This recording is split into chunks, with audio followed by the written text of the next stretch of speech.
Bismillahirrahmanirrahim. Assalamualaikum warahmatullahi wabarakatuh. Yang dihormati Ustaz Muhammad Farouk Nu'man bin Zamri selaku pensyarah bagi subjek ini. Baik, hari ini saya Nurul Farizati binti Abdullah, dormitory I181027772 sebagai presenter pertama akan membentangkan apakah yang dimaksudkan klon dan definisinya. Poin pertama, perkataan klon ini seerti dengan bahasa Inggeris, iaitu klon bermaksud satu proses salinan asal sama seperti hidupan asal. Kat sini nak terangkan satu benda hidup yang diciptakan dari bentuk yang asal. Okey, baik. Sebagai contoh nak difahamkan adalah kunci. Seperti kita tahu, kunci orang selalu duplicate kan. Daripada kunci asal kepada kunci yang kedua. Orang panggil kunci pendua. Tapi itu dia fokus pada benda tak hidup, benda yang tak bernyawa. Klon ni dia fokuskan kepada benda yang hidup dan bernyawa, seperti tumbuhan.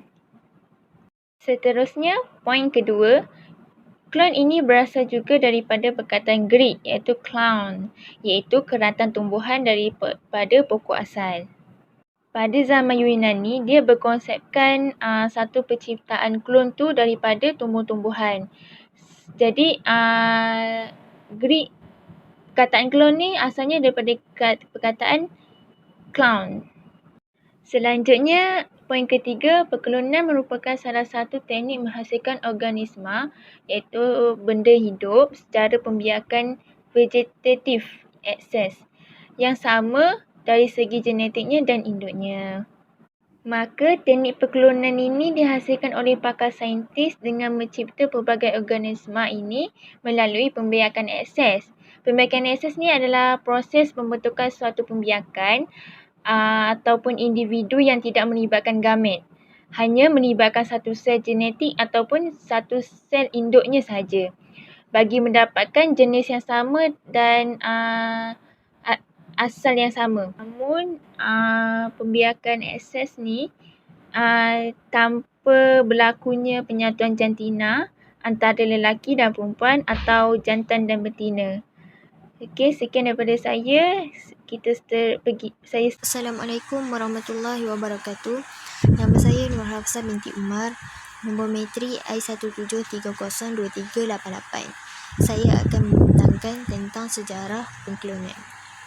Okey. Pengklonan ini merupakan teknik yang dikaji sejak daripada tahun 50-an lagi. Banyak kajian telah dijalankan dan kajian ini melibatkan haiwan-haiwan seperti biri-biri dan sebagainya. Okey. Pada tahun 1952, Robert Briggs dan Thomas Kim telah berjaya mengklonkan berudu melalui nuclear transfer. Tapi berudu ni mati sebelum mereka jadi katak dewasa. Okay, seterusnya pada tahun 1963, pengklonan ikan emas telah berjaya dilakukan oleh seorang embriologi Cina yang bernama Tong Lizhao. Seterusnya pada tahun 1997, seekor kambing biri-biri telah berjaya diklonkan di institusi Roslin di Edinburgh, Scotland. Dan biri-biri ni dinamakan sebagai Dolly. Dolly ni merupakan seekor mamalia yang pertama yang berjaya diklonkan daripada sel dewasa. Seterusnya pada tahun 2002, seorang bayi manusia telah dilahirkan dengan teknik pengklonan oleh Dr. Brigitte Boisselier. Dan bayi ni dinamakan sebagai Eve. Selang beberapa hari lepas daripada Eve dilahirkan, seorang lagi bayi klon didakwa dilahirkan di Eropah. Sebenarnya banyak lagi sejarah pengklonan ni, tapi pengklonan tu banyak yang tak berjaya. Okey. Saya serahkan kepada pembentang seterusnya. Sekian, terima kasih. Saya Eza Zulaika binti Darisman, nombor matrik I1730239. Okey, kita sambung pada modus operandi. Okey, seperti mana yang kita ketahui, pengklonan ini terbahagi kepada 3 jenis, iaitu pengklonan manusia, pengklonan haiwan dan pengklonan tumbuhan. Okey, yang pertama modus operandi pengklonan manusia. Okey, proses pengklonan manusia ini menggunakan kaedah yang memerlukan persenyawaan normal antara sperma dengan telur.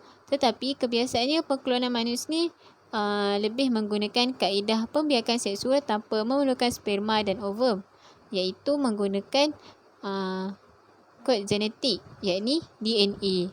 Okey, setelah itu janin akan terbentuk dan sel yang tersenyawa akan mula membelah kepada 2, 4, 8 dan seterusnya. Okey, apa yang dilakukan pada tahap bahagian sel sebelum sel-sel itu mencapai tahap biastula, yakni janin yang menyerupai janin asal ataupun dikenali sebagai embrio.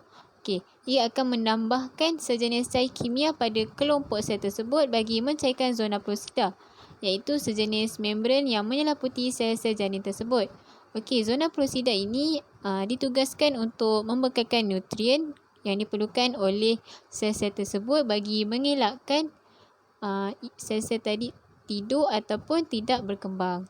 Okey, seterusnya sel-sel yang bebas dari zona plosida itu boleh diambil dan diletakkan di dalam bekas kaca yang berbeza, sehinggalah ia membesar sebagai janin yang berbeza dan bukan lagi dalam satu janin.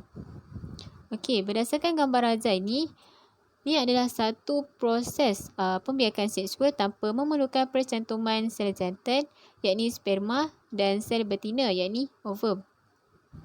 Dalam kata lain, ia adalah satu proses pengklonan manusia yang menggunakan DNA. Okey, dalam gambar tu ada 2 bulatan yang berwarna kuning dan berwarna ungu. Okey, bulatan yang berwarna kuning itu diibaratkan ovum wanita, manakala bulatan yang warna ungu itu adalah sel matang yang mengandungi kod genetik yang diambil daripada sel tubuh manusia. Okey, sel DNA yang digunakan ni boleh jadi daripada lelaki ataupun perempuan. Okey, setelah itu pada tahap yang seterusnya, ovum tersebut akan dikeluarkan nukleusnya dan DNA dimasukkan ke dalam ovum yang tidak tersenyawa itu. Okey, seterusnya pada tahap yang ketiga, ovum yang dimasukkan DNA tadi tu akan dirangsangkan untuk menggalakkan percantuman. Okey, selepas dia dah bercantum, pada tahap yang keempat, sel itu berkembang menjadi embrio, yakni janin.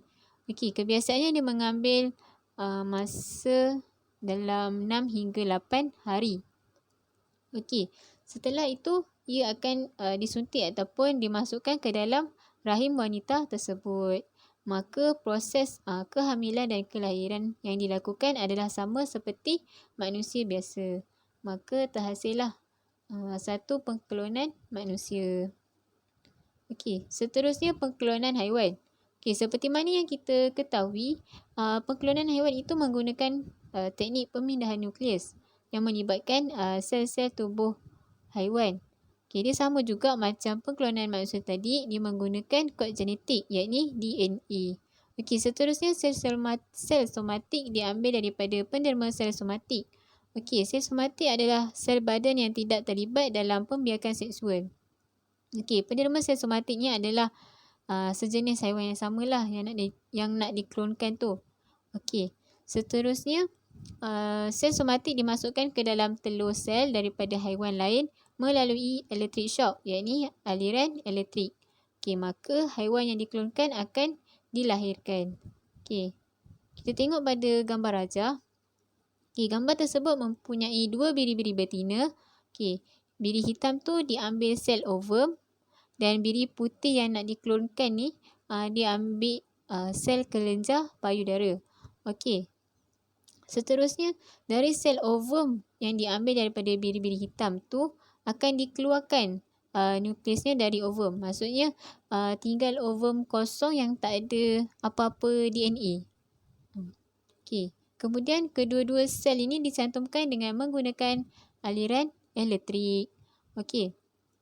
Kemudian ovum yang kosong telah bercantum dengan nukleus sel kelenjar payudara tadi, lalu dia membentuk sebagai embrio, yakni janin.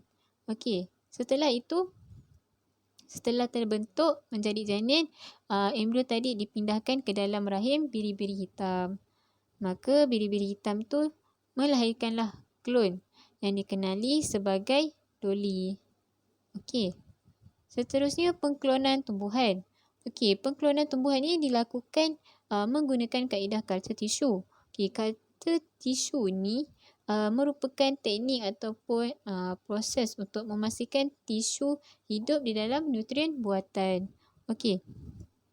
Tisu tersebut diambil daripada bahagian-bahagian tumbuhan tertentu dan kemudian dikulturkan menjadi sehingga satu tumbuhan yang lengkap. Okey. Culture tissue ini merupakan satu cara untuk menghasilkan anak pokok yang lengkap yang mengambil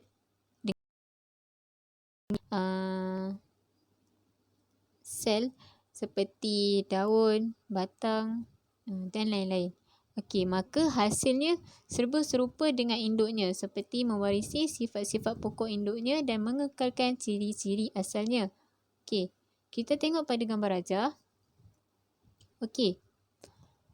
Yang pertama, ia akan keluarkan sedikit sel soma daripada pokok induk. Maksudnya pokok induk tu carrot, okey, dia keluarkan sedikit sel soma untuk dijadikan klon tadi tu lah, untuk dijadikan klon. Okey, kemudian sel-sel itu ditumbuhkan melalui proses bioteknologi.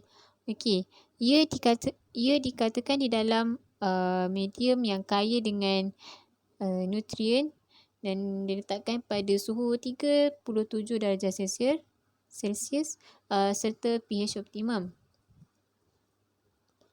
Okey, seterusnya apabila kita dah nampak yang sel tu sel tumbuhan itu telah membiak dengan baik, maka kita asingkan.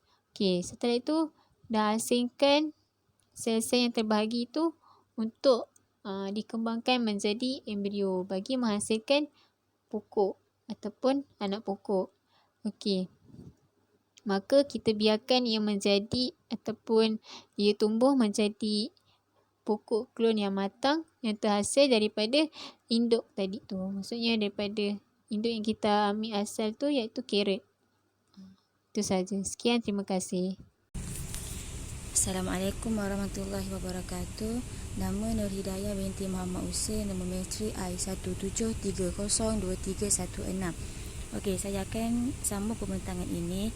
Kita pergi kepada perbezaan pandangan mengenai klon dari perspektif sains barat dan Islam serta hukumnya. Okey, kita pergi kepada perspektif sains barat dulu. Okey, kalau dekat barat ni kalau untuk pengklonan, kita pergi pada poin pertama. Pengklonan manusia diharuskan dengan alasan penyambungan zuriat. Okey, maksudnya kat sini kalau dekat barat, pengklonan manusia ni dia telah berlaku disebabkan dengan pelbagai masalah dan isu kemanusiaan yang boleh melibatkan runtuh institusi perkahwinan ataupun dengan disebabkan kecuaian nasab keturunan ataupun dengan mempromosikan perbuatan zina, lesbian dan homoseksual. Okey, yang seterusnya adalah kita pergi pada poin yang kedua. Keadaan ini dia berlaku kerana institusi, emosi dan pandangan peribadi jarang dikaitkan dengan budaya dan agama Kristian. Okey, seterusnya pula pelapor teknologi genetik iaitu Prof. James Watson. Dia berkata teknologi genetik memungkinkan penciptaan manusia luar biasa atau dengan dikenali sebagai human monster. Okey, seterusnya manipulasi gen yang dilakukan ke atas organisma klon akan melahirkan organisma yang mempunyai nilai tambahan iaitu superwoman. Okey, kita pergi kepada pandangan mengenai klon dari perspektif Islam. Okey, yang pertama iaitu terdapat kebaikan pengklonan yang mampu dilaksanakan seperti pengklonan tumbuh-tumbuhan dan haiwan. Okey, maksudnya kat sini, okey, dalam Islam klon yang dihalalkan tu adalah terhadap kepada tumbuhan dan haiwan. Klon ini dilakukan terhadap haiwan juga diharuskan dengan berdasarkan syarat. Antara syarat yang diharuskan itu adalah penciptaan tersebut dia penting kepada kehidupan manusia, bukan hanya kepada sesetengah individu. Okey, poin seterusnya adalah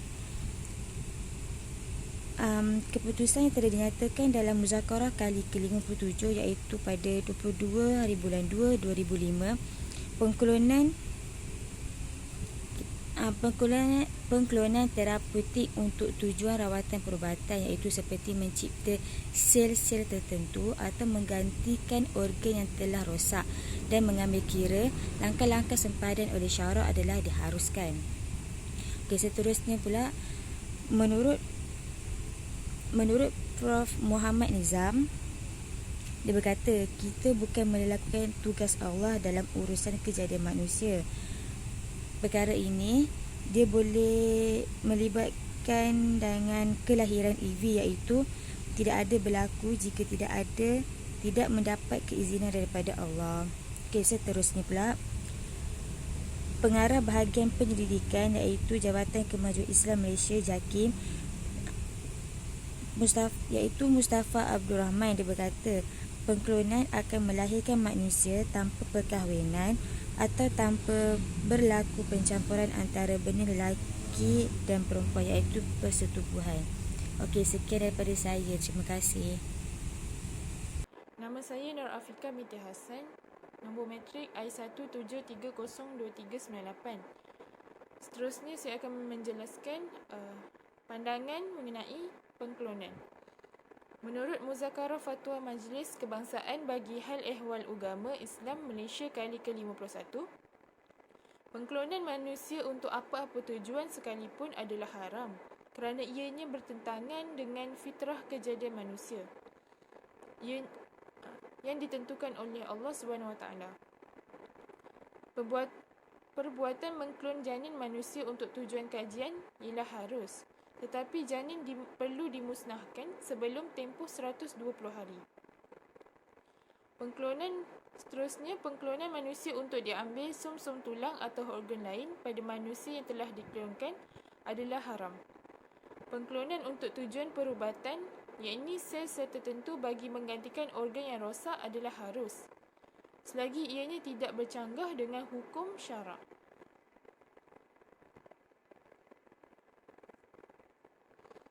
Seterusnya, Fatwa Dr. Yusuf Al-Qardawi. Pengklonan tumbuhan tidak dilarang kerana ia dapat meningkatkan kualiti baka. Begitu juga dengan pengklonan haiwan ternakan, tidak dilarang. Intisab pengklonan manusia dilarang kerana ia mengubah, memindah dan mengambil sel tertentu dan mengadakan beberapa salinan tertentu. Pengklonan jenis ni akan ditolak oleh agama. Pengklonan haiwan dan tumbuhan dalam Islam, penciptaan tersebut sangat penting kepada kehidupan manusia dan bukan untuk sesetengah individu sahaja. Kerosakan yang terjadi tidak melebihi manfaat yang akan didapati, tidak membahayakan binatang itu sendiri sekalipun untuk jangka masa yang panjang. Sekian, terima kasih. Assalamualaikum warahmatullahi wabarakatuh. Nama saya Nur Soleha binti Muhammad Solihin. Nombor matrik I173023330. Okey. Seterusnya kita masuk kepada kesan terhadap pengklonan. Kesan terhadap pengklonan ada dua, iaitu kesan positif dan kesan negatif. Kesan positif, saintis percaya bahawa bidang perubatan akan berkembang kerana melalui proses ini, yakni proses pengklonan, ia akan menghasilkan organ yang baharu, yang mana organ yang terhasil seterusnya diambil untuk menggantikan organ yang rosak. Yang kedua, Pengklonan manusia juga akan membantu golongan mandul untuk mendapatkan anak tanpa melakukan hubungan kelamin. Dalam tempoh masa 10 atau 11 tahun, sepasang suami isteri ni mereka tak dapat anak tapi mereka nak mendapatkan zuriat keturunan sendiri, maka mereka pun ambil tindakan untuk melakukan klon. Okey, yang ketiga, klon yang dihasilkan juga akan dijadikan sebagai bahan uji kaji untuk mencari penawar kepada penyakit tertentu. Okey, untuk mencari penawar penyakit tertentu ni, mungkin penyakit tu dia tak ada ubat untuk merawat, maka mereka pun mengambil tindakan untuk melakukan klon. Okey, kesan negatif pula, ia akan membawa kepada masalah kekeliruan identiti atas penentuan nasab yang tidak jelas. Oleh hal yang demikian, di dalam Islam memandang beratlah tentang kekeliruan penentuan nasab ni, kerana Allah Subhanahu Wa Taala berfirman di dalam surah Fussilat ayat 54 yang bermaksud, dan dialah Tuhan yang menciptakan manusia daripada air, lalu dijadikannya mempunyai titisan baka dan pertalian keluarga persemendaan, dan sememangnya Tuhanmu berkuasa menciptakan apa juga yang dikehendakinya. Okay. Dalam kes kekeliruan kekeliruan identiti atas penentuan nasab ni, mungkin status sebenar bapa kandung tidak akan diketahui. Okey, seterusnya membawa kepada keruntuhan institusi kekeluargaan kerana peranan lelaki tidak lagi penting, dan lebih teruk lagi apabila manusia merasa dirinya berkuasa. Okey, dekat sini peranan lelaki dan juga fungsi akan menjadi sumber untuk keseronokan dan hedonisme semata-mata. Sedangkan Islam melihat hubungan di antara lelaki dan perempuan adalah satu ikatan perkahwinan yang sah sebagai penting bagi tujuan untuk mendapatkan zuriat keturunan. Dekat sini mereka rasa diri mereka ni lebih berkuasa lah daripada Tuhan. Okey, nyata sekali lah kesan-kesan yang dibawa oleh pengklonan lebih banyak menyebabkan kemudaratan daripada kemanfaatan. Okey, sebab itulah melakukan perbuatan ini ia adalah haram. Sekian saja daripada saya, kita teruskan dengan pembentang yang seterusnya. Bismillahirrahmanirrahim. Assalamualaikum warahmatullahi wabarakatuh. Nama saya Nur Fatih binti Rahim. Nombor matrik I1730245. Okey, saya akan membentang bahagian seterusnya, iaitu adakah pengklonan ini mencabar Tuhan? Jawapannya adalah ya. Sebabnya nak menunjukkan bahawa usaha manusia dalam melakukan di luar percaturan yang telah ditentukan oleh Allah. Pengklonan ni sangat-sangat mencabarlah kekuasaan Tuhan, yang mana bila mana manusia ni mempunyai usaha, mempunyai idea di luar pemikiran mereka nak buat nak buat apa yang Allah boleh buat, maka mereka berusaha bersungguh-sungguh untuk dijadikan sesuatu itu menjadi kenyataan. Sedangkan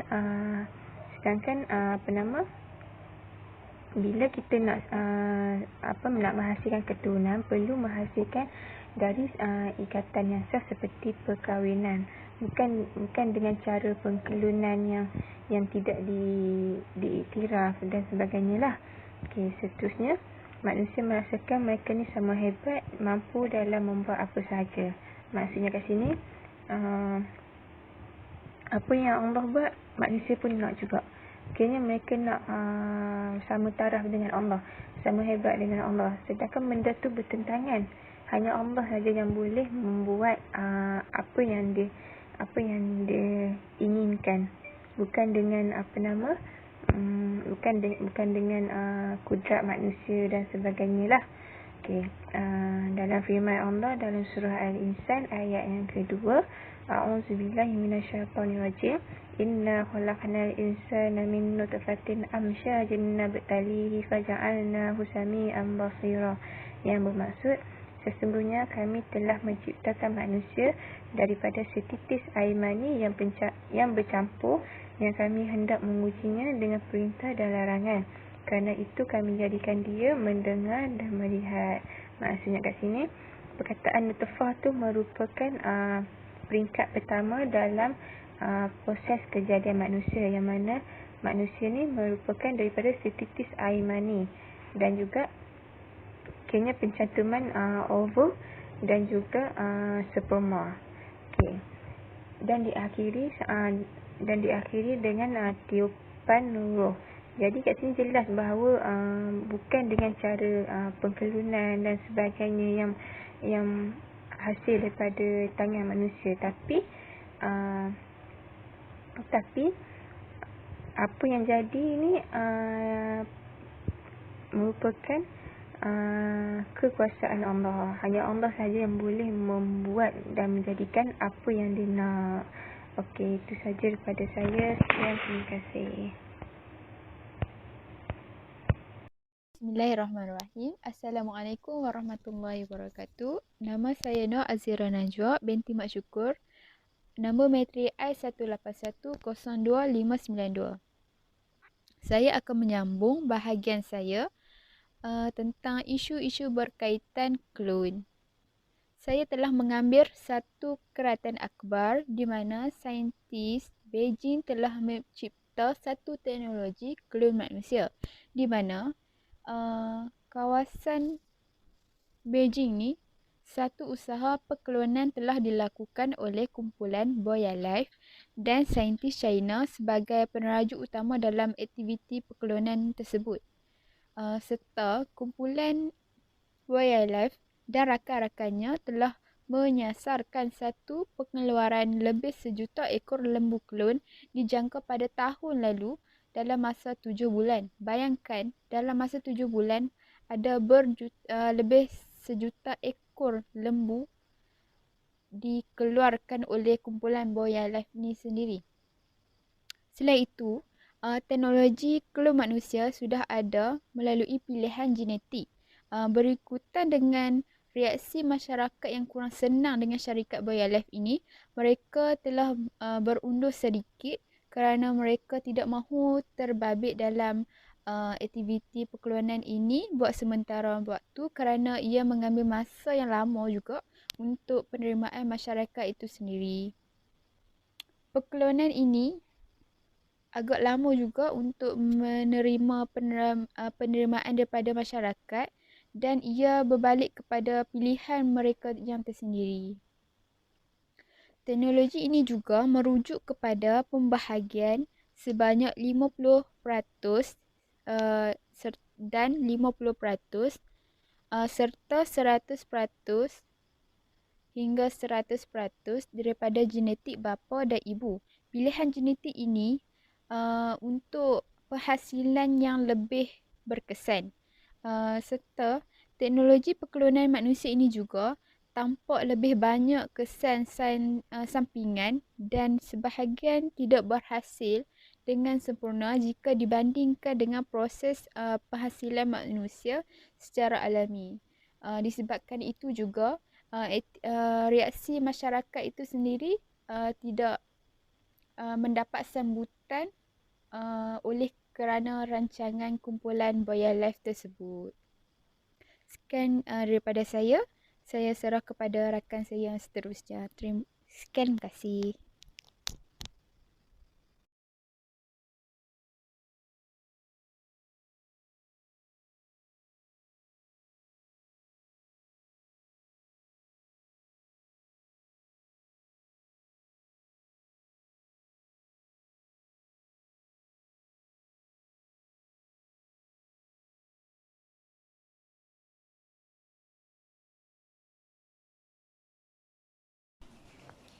Assalamualaikum warahmatullahi wabarakatuh.